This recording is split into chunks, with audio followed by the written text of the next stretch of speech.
So then let's talk about eutaptic. Well, Eutaptics is a philosophy of life, first of all. Secondly, it understands the mechanics of what your mind does, and it also gives you skills, processes, and techniques to be in control of your mental world. It's basically emotional intelligence 101. What we can do with this, I work with the worst possible things you could ever imagine, from severe traumas, complex PTSDs, to the simplest little fear of something.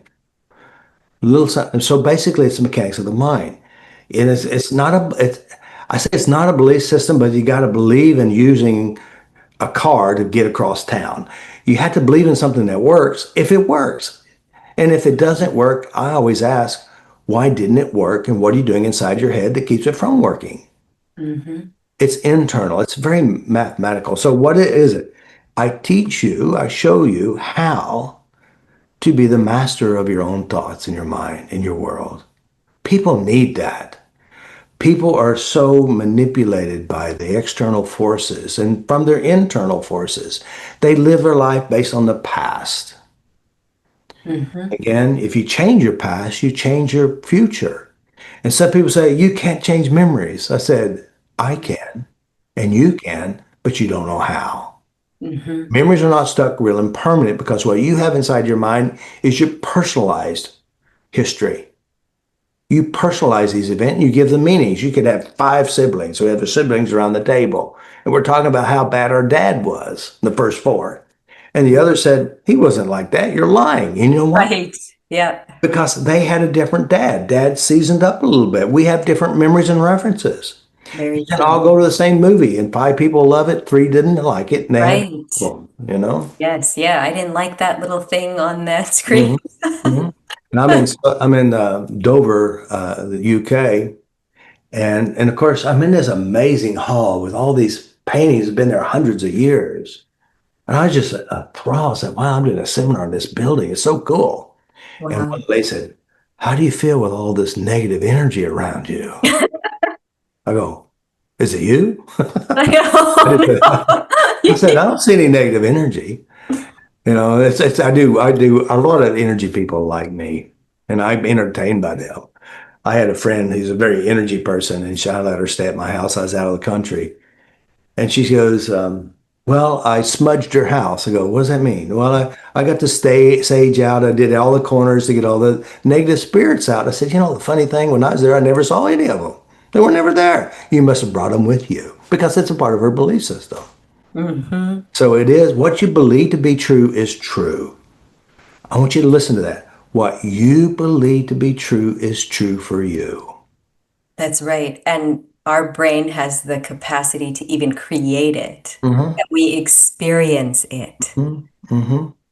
And it's called, have you ever woke up from a nightmare? It sure felt real, but you know, elephants don't fly.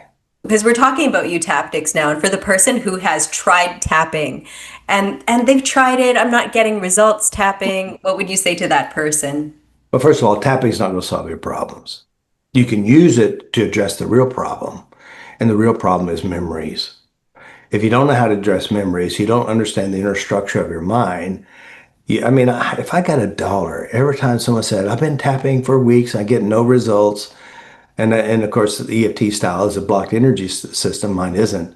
Mine's a memory system. And somebody said, I've been using faster T. I'm not getting any results. I said, first of all, faster T is not about tapping.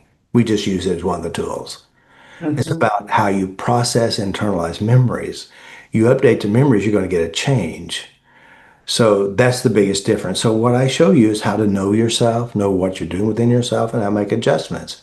Now, Hmm. like I said, I've worked with people with really big stuff, physical traumas, sexual traumas, war memories, death memories, beatings and abuses.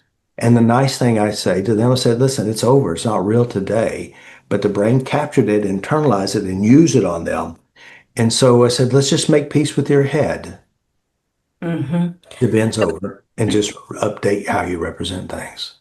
Right. Yeah. I'm curious. What are people doing when they're tapping and it doesn't work for them? Like what are they doing? What do they say they're doing? Like let it go? Are they just going through the script? Well, The key, let's move tapping out of the way first. First of all, the key to updating memories is you got to identify the memory. You got to pick an aspect. Now, memories have thousands of pieces to it. Now, again, if we look at the limbic operating system, which is how memories are encoded, the limbic will use sounds, sensations, images, smells, and taste. So the brain will encode an external event and put it inside you. And however it's encoded, you decode it by changing the aspects and parts of it. But you have to aim it. Now, you do have to understand when you go to a bad memory or a good memory, it feels real.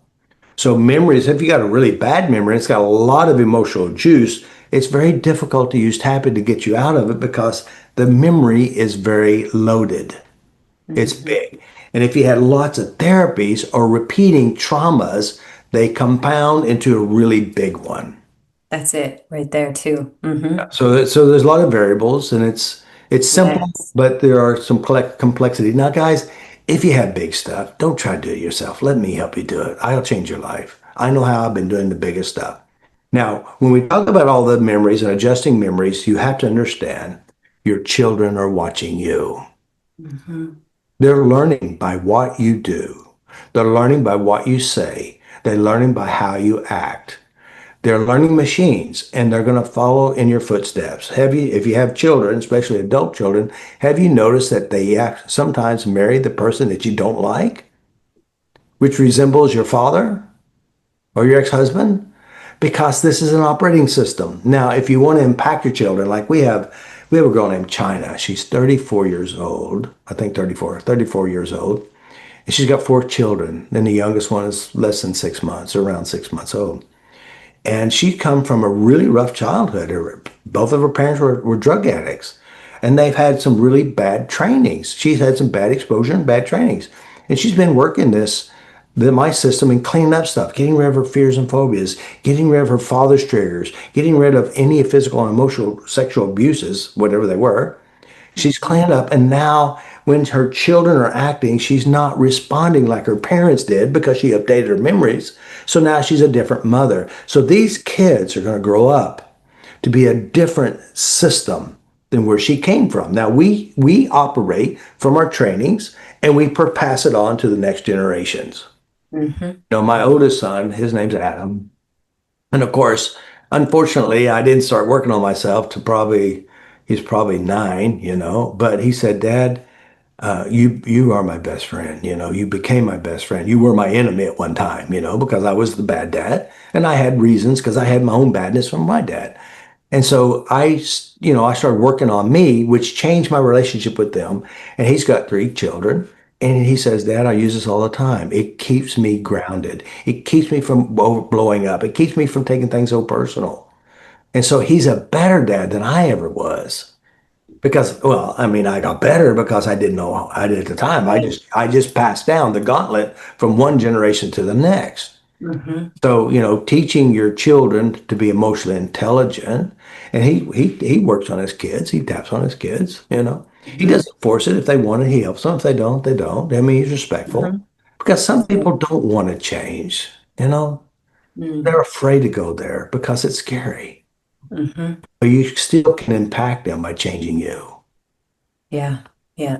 That is such a gift to be able to change the family dynamics and what you pass down. It's Yeah. such a gift. Well, we do it anyway. Yeah. Well, yeah, exactly. So we may as well make it better. Yeah. So